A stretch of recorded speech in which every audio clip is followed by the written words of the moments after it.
दिल्ली में भाजपा की जीत पर ब्रजभूषण शरण ने केजरीवाल को घेरा। देश का सबसे भ्रष्ट सीएम केजरीवाल, सरकार होते हुए भी नहीं किया विकास।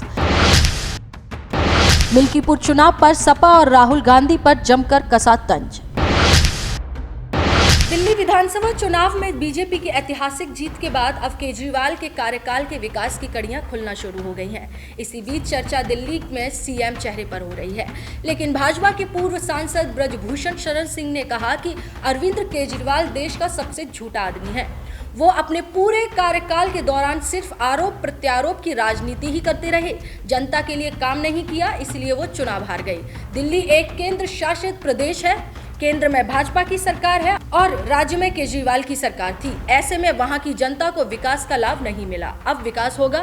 वहीं मिल्कीपुर विधानसभा सीट पर हुए उपचुनाव में भाजपा की जीत पर ब्रजभूषण ने कहा कि अयोध्या की जनता ने सपा सांसद अवधेश प्रसाद को चुनाव जिताया था और उपचुनाव में उनके ही बेटे को उम्मीदवार बनाया गया। अगर यहां पर किसी और को उम्मीदवार बनाया जाता तो मुकाबला बेहतर हो सकता था।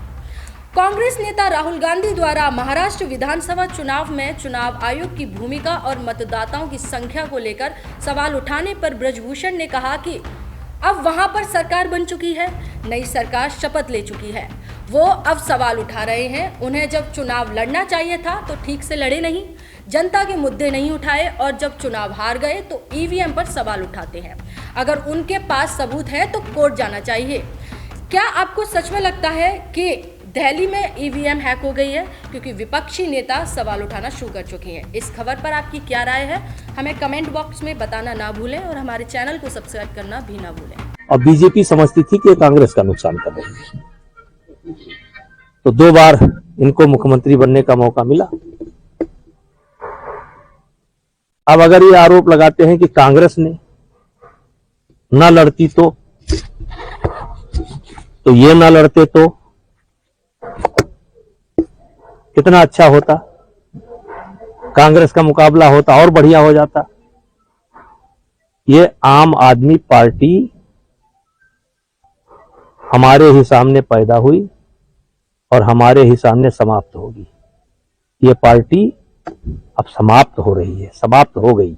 जैसे अभी आपने प्रश्न किया था कि मायावती जी दिल्ली की सारी सीटों पर उन्होंने चुनाव लड़ाया था, जमानत जब्त हो गई। 68 सीटों पर जमानत जब्त हो गई। ऐसे आप आने वाले समय में देखेंगे कि आम आदमी की जमानत जब्त होगी और आने वाले समय में कांग्रेस और भाजपा की लड़ाई होगी। तो क्या लगता है अब मायावती का वजूद खत्म माना जाए क्या? जिस तरीके से वहां पर 68 सीटों पर उनकी जमानत जब्त हुई। दिल्ली के अंदर आप कह सकते हैं, दिल्ली के अंदर आप कह सकते हैं, दिल्ली के अंदर उनका पहले भी कभी नहीं था, दिल्ली के अंदर कभी नहीं था। अच्छा, तो ये मानते हैं आप कि क्या वॉकओवर दे दिया कांग्रेस पार्टी ने वहां पर लड़के? क्योंकि अगर वो आपका क्या कांग्रेस पार्टी जो है सबसे पुरानी पार्टी है, अंग्रेजों के द्वारा बनाई गई पार्टी है, क्या उस पार्टी को समाप्त कर दे कांग्रेस? कह दे कि अब हम जहां आम आदमी पार्टी लड़ेगी वहां हम चुनाव नहीं लड़ेंगे? अब परसेंटेज की लड़ाई है। आज भी कांग्रेस बीजेपी के बाद दूसरे नंबर पर है देश में श्रीमान जी, और आने वाले समय में कांग्रेस और बीजेपी का मुकाबला होगा। गठबंधन कहाँ इंडिया गठबंधन, कौन सा गठबंधन? ये देखिए, ये समय समय पर ऐसे गठबंधन होते रहते हैं। ये स्वार्थ के गठबंधन है, ये दिल का मिलन नहीं है। ये ऐसे मिलते हैं और फिर दिल के टुकड़े हजार हुए, कोई यहाँ गिरा कोई वहां गिरा। जब चुनाव बीतता है तो अपने आप सब समाप्त हो जाते हैं। अब फिर आएगा क्या लगता है दिल्ली में 28, क्या लगता है दिल्ली में कौन मुख्यमंत्री बनने जा रहा है? ये हमारा विषय नहीं है। अच्छा नेताजी, जिस तरीके से देखिए कि दिल्ली ने 48 सीट जीत के आपने पूर्ण बहुमत की सरकार बना ली, सीधा बिहार में और बंगाल में इसका क्या असर होने वाला है? आपके कार्यकर्ता कितने उत्साहित होंगे? देखिए, बिहार में क्या होगा, बंगाल में क्या होगा, हम इतनी बड़ी भविष्यवाणी नहीं कर सकते हैं। लेकिन लोकसभा के बाद जिस तरीके से लगातार हरियाणा, महाराष्ट्र, दिल्ली जैसे प्रदेशों पर भारतीय जनता पार्टी पूर्ण बहुमत की सरकार बनाने का काम कर रही है, इससे भारतीय जनता पार्टी के कार्यकर्ताओं का हौसला बहुत बुलंद है। और आज शायद 15 राज्य ऐसे हो चुके हैं जिन पर भारतीय जनता पार्टी के मुख्यमंत्री हैं। उत्तर प्रदेश के चुनाव में क्या असर पड़ेगा इसका, क्योंकि आप अगला चुनाव उत्तर प्रदेश पर लोग देख रहे हैं, क्योंकि बड़ा स्टेट है उत्तर प्रदेश। जब आएगा तो आपको बता देंगे। अच्छा, ये जो मिल्कीपुर आपने रिकॉर्ड वोटों से चुनाव जीता है, क्या इसे आप अयोध्या की जीत मान रहे हैं? नहीं, देखिए ऐसा है, मिल्कीपुर में भारतीय जनता पार्टी ने बहुत अच्छी रणनीति बनाई। एक तो लगभग 200 सड़कें, एक विधानसभा के अंदर 200 सड़कें, करोड़ में मेरे पास आंकड़ा नहीं है, लेकिन ये 500 करोड़ भी हो सकता है, 1000 करोड़ भी हो सकता है। मुख्यमंत्री जी ने वहां पर सैंक्शन किया, यानी विकास जो रुका था, हर गांव में कहीं जो है पुलिया बन रही है, कहीं सड़क बन रही है, पूरी विधानसभा में काम शुरू हो गए।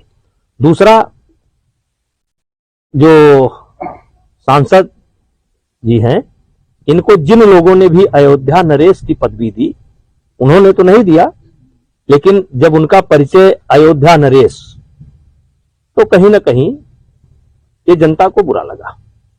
और फिर जब उन्हीं के बेटे को टिकट मिला तो फिर जनता को बुरा लगा।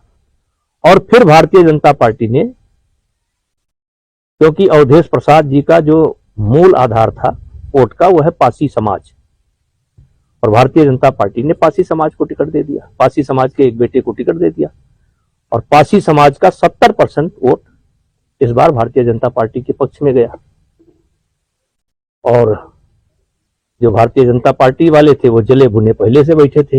वो अयोध्या नरेश की जब बात होती थी तो कहीं ना कहीं चुभती थी, तो रिजल्ट आ गया, राम रुष्ट हो गए।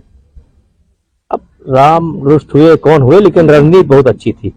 सांसद जी, जिस तरीके से कुंभ में वीआईपी मूवमेंट के लेके पुलिस जो है वहां पर वीआईपी के लिए आवाभगत में लगी है, अब तो महिला पत्रकारों से बदसलूकी करने लगी, क्या कहेंगे पुलिस के ऊपर? सरकार तो बड़े बड़े दावे कर रही है, लेकिन पुलिस उनकी पलीता हमारा बोलना उचित नहीं।